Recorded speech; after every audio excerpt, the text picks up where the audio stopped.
උඹ ගැන සැකයි.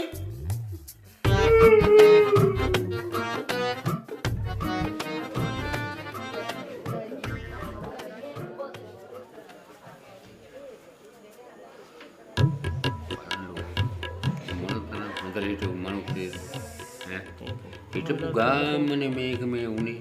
බලාපොරොත්තු වෙන විදිහ හැමදාම ජීවත් වෙන්න බෑනේ. ඔව් ඔව් ඔව්.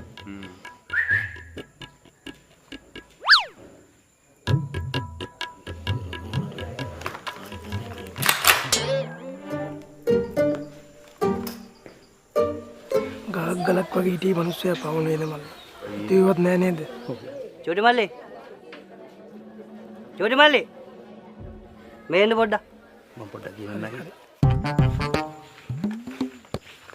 අයියේ මේ උඹ මොකක්ද අර සිකියුරිටි කාර්යෝ ටිකක් ඇතුළට දාගෙන නට නාඩගම කියලා ගියා. මොකද්ද? මොකද්ද කියන්නේ කො එනේන මිනිස්සු මෙතන යන්නේ hina වේවි. අයියේ ඉතින් ආයේ සිකියුරිටි කම්පැනි තාත්තා වැඩ කරපු එකනේ. ඒගොල්ලෝ ඇවිල්ලා මේ දේවල් කරාට මම මොනවා කරන්නද?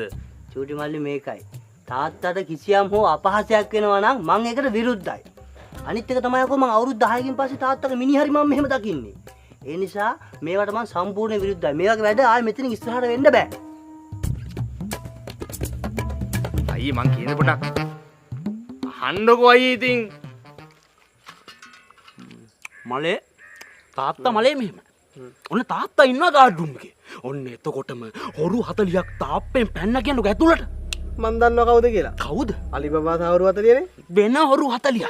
ඔන්න එතකොටම තාත්තා අමෝරලා ගත්ත තුවක්කුව සට ගාලා තිබ්බ මල්ලි.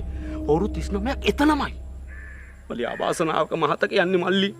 අවසාන හොරාට තියන්න උණ්ඩ නෑ. මල්ලි අපේ තාත්තා රාජකාරිය දේවකාරිය වගේ අකුරට කරපු මිනිස්සෙක්.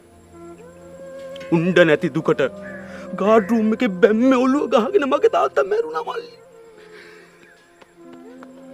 වැරද්ද නයි. මලයා තේයක්වත් බිව්වද? බිව මලයා බිව. බලන්නකො ඉතින් තාත්තට වෙච්ච දේ නේද? ඒකනේ අයියේ බලන්නකෝ. කුඩේ පැලනේ තාප්පෙන් එහා පැත්තට තාත්තා ඌට වෙඩි තියන්න ගිහිල්ලා තුවක්කුව ඇවිල්ලා හොම්බේ වැදිලා. වයසක මිනිස්සයානේ. එතනමයි. මම පොඩ්ඩක් අර පැත්තට ගිහින් එන්න. පුවක් නෙවෙයි වෙලාවේ. පුවක් නෑ මේ වංග පුවක් විතරයි. එන්නම්කෝ. රෙද්ද කුවක් බිරිස්සක් ගන්න.